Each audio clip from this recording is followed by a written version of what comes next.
नमस्कार, मैं Sangeeta from learn hub, the learning platform जहां पढ़ सकते हैं math science SST absolutely free at learnhub.com।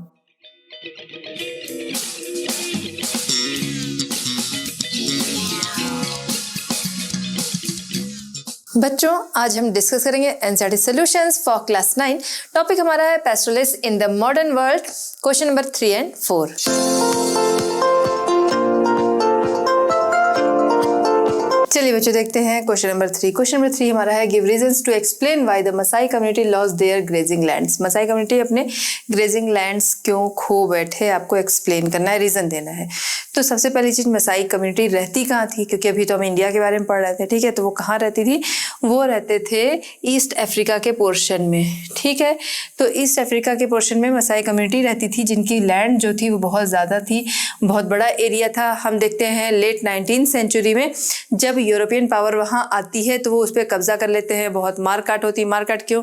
क्योंकि बाहर से आया हुआ पर्सन उस पर कब्जा कर रहा है, जो लोग वहाँ पे रहते थे उन्हें हटा कर, तो वहाँ पर बहुत मारकाट के बाद लेकिन यूरोपियन जो है उन्होंने क्या किया कि उसे छोटे छोटे कॉलोनीज में डिवाइड कर दिया। फिर हम आगे देखते हैं 1885 में वो लोग मसाई लैंड के 2 टुकड़े कर देते हैं, मतलब 2 पार्ट्स में उसे डिवाइड कर देते हैं। इसलिए मैंने यहाँ पर 2 times m लिखा है, यहाँ बीच से डिवाइड है, तो 2 बराबर भागों में उसे डिवाइड कर देते हैं। एक इंटरनेशनल लाइन वहाँ पर खींच दी जाती है, ठीक है। फिर वहाँ पर वो क्या करते हैं, जो अच्छा एरिया था फॉरेनर्स के रहने के लिए दे दिया गया, और जहाँ पर पानी भी मुश्किल से मिलता था ऐसा एरिया, वहाँ पर इन मसाई कम्युनिटीज़ को रहने के लिए जगह दे दी जाती है, ठीक। अब हम क्या देख रहे हैं, उनकी जो लैंड है वो कैसे छिनती चली आ रही है उनसे, कि पहले वो आए हैं, फिर उन्होंने कब्जा किया, फिर उसे 2 पार्ट्स में, छोटी छोटी कॉलोनीज में, फिर आगे 2 पार्ट्स में उसे डिवाइड कर दिया, फिर आगे फॉरेनर्स को दे दिया कुछ पोर्शन जो अच्छा वाला था, जहाँ पर मुश्किलें थी वहाँ पर इन मसाई जो कम्युनिटीज़ हैं उन्हें बसने के लिए दे दिया गया। फिर उसके बाद और जो लैंड थी, कैसे लैंड जो है उनकी कम होती जा रही है, वो अपनी ग्रेजिंग लैंड को खोते जा रहे हैं। बाकी कुछ इनकी ग्रेजिंग लैंड जो थी वहाँ पर इन्होंने क्या किया, खेती करने के लिए जो पेजेंट्स थे उन्हें इनकरेज किया कि वो क्या करें, एग्रीकल्चर को एक्सपेंड करें। जैसा कि हमने इंडिया में भी देखा था कि वेस्ट लैंड रूल लाया गया और वहाँ पर क्या किया गया कि एग्रीकल्चर को एक्सपेंड किया गया। वही चीज़ यहाँ पर है कि पेजेंट को इनकरेज किया गया कि वो एग्रीकल्चर को एक्सपेंड करें, ठीक है। Use as the best pasture for the settlement of foreigners, peasant encourage to take up agriculture by the colonial government in the late 19th century. तो जो वहाँ पर यूरोपियन गवर्नमेंट थी उनके द्वारा, यूरोपियन गवर्नमेंट के द्वारा क्या किया गया कि उनके जो पेस्चर्स थे उन पे कब्जा किया गया और वहां पर खेती करने के लिए इनकरेज किया गया। इस तरह से उनकी लैंड जो है वो कम होती जा रही है। फिर आगे हम देखते हैं कि भाई शौक भी अपने पूरे करने हैं, शिकार करने हैं, तो शिकार करने के लिए कुछ लैंड को उन्होंने ले लिया, ठीक है। फिर कुछ लैंड जो था वहां पर नेशनल पार्क बन गए। तो इस तरह से करके धीरे धीरे जो मसाई कम्युनिटी थी उनकी लैंड उनसे छिनती चली गई। चलिए बच्चों, देखते हैं क्वेश्चन नंबर 4। क्वेश्चन नंबर 4 हमारा है, there are many similarities in the way in which the modern world forced changes in the lives of pastoral communities in India and East Africa. Write about any 2 examples of changes which were similar for Indian pastoralists and the Maasai herders. ठीक है, बहुत सारी similarities हमने देखा कि जो modern world change हो रहा था उसमें इंडिया एंड ईस्ट अफ्रीका में बहुत सारी सिमिलरिटीज हमें देखी। कोई भी 2 सिमिलरिटीज जो थी वो हमें बताना है पेस्टोरल कम्युनिटी को लेकर, इंडिया एंड ईस्ट अफ्रीका की पेस्टोरल कम्युनिटी को लेकर जो भी सिमिलरिटीज थी उनमें से 2 हमें बतानी है। तो देखिए, पहले हमने शुरुआत की थी कि किस तरह से बाहर के लोग आते हैं।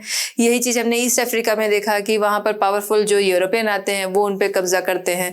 इंडिया में देखा ब्रिटिशर्स आए, ठीक है, कॉलोनियल गवर्नमेंट आई, उन्होंने कब्जा किया, तो जो फॉरेस्ट थे उन पे कब्जा किया। इससे जो पेस्टोरलिस्ट थे उन्हें प्रॉब्लम हुई, ठीक है, पहले क्योंकि वही उनके रहने की जगह थी, वही उनका फूड था, वही उनके साथ जो एनिमल्स रहते थे उनका फूड था, उनकी ग्रेजिंग की जगह थी, तो वहाँ पर उन्होंने कब्जा किया।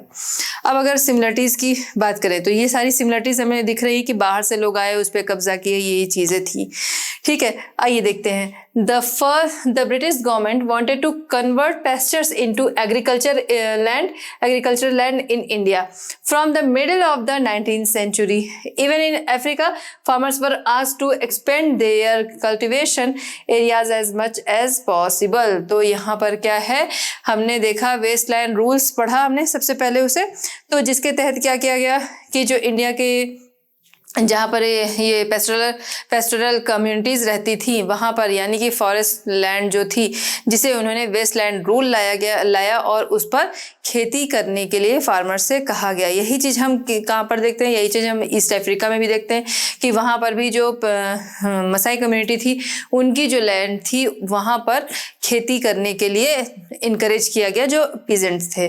ठीक है, तो ये सिमिलरिटी हो गई। Due to this their pastures started shrinking, तो इसकी वजह से क्या हुआ, उनके जो पेस्चर्स थे वो श्रिंक होने लगे, जो उनके चरागाह थे वो श्रिंक होने लगे, वो अपने आप कम होते नहीं जा रहे थे, ज़्यादा से ज़्यादा पोर्शन पे वो लोग कब्जा करते जा रहे हैं, तो थोड़ा सा पोर्शन इनके लिए बच रहा है, तो इनके जो पेस्चर्स थे वो इस तरीके से श्रिंक होने लगे।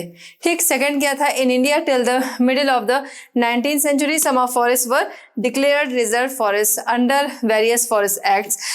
Cattle herders were not allowed to go into their forests, the same as we see the pastoral communities of East Asia.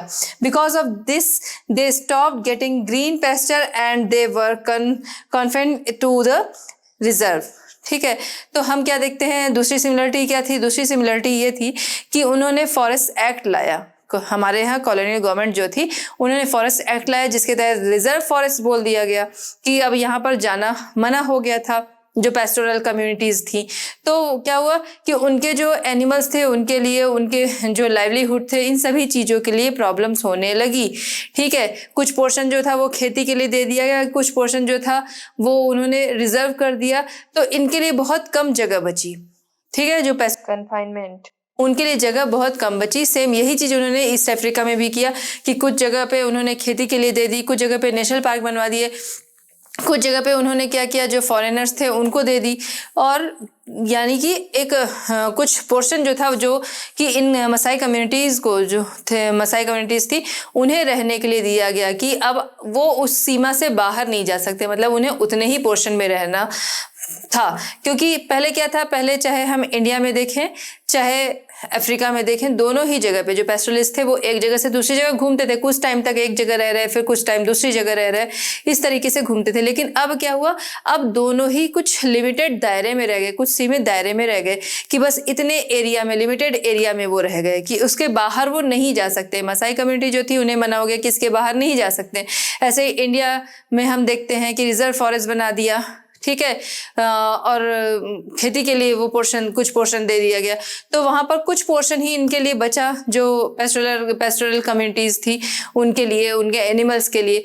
तो अब वो क्या है, अब वो कहीं भी नहीं आ जा सकते। कभी वो किसी गांव में चले जाया करते थे तो गांव वाले उनका स्वागत करते थे, लेकिन अब इस रोक के बाद क्या हुआ, वो किसी भी गांव में किसी भी समय नहीं जा सकते थे, वो किसी भी जंगलों में नहीं जा सकते थे। अब वो क्या हुआ, वो रिस्ट्रिक्टेड हो गए। तो दोनों जगह हमने देखा तो रिस्ट्रिक्शन जो है वो लगा दी गई उनके जंगलों में जाने पर। ठीक है, सिमिलरिटीज जो थी वो हमने यहाँ पर देखी। अब देखिए, अब हमने जब इस पूरे चैप्टर का जो एनसीईआरटी सॉल्यूशन है वो कंप्लीट तो कर लिया, लेकिन एक चीज़ आपको समझनी होगी कि यहाँ पर हमने सिर्फ क्वेश्चन के आंसर दिए गए हैं। पूरी डिटेल जानने के लिए आपको पूरा वीडियो देखना होगा या फिर पूरा चैप्टर पढ़ना होगा, क्योंकि बहुत सारी ऐसी चीज़ें होती हैं जो 1 मार्क्स में आती है। 1 मार्क्स के क्वेश्चन भी बहुत सारे होते हैं तो उसमें आ जाती हैं।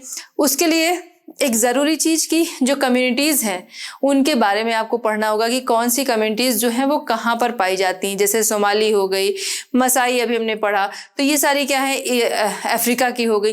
तो उसी तरह आपको कुछ कम्युनिटीज़ जो हैं उनके नाम आपको ध्यान रखने होंगे कि कौन सी इंडिया की हैं, कौन सी अफ्रीका की हैं। बाहर से आपसे नहीं पूछेगा क्योंकि आपकी बुक में इन्हीं 2 के बारे में दिया है।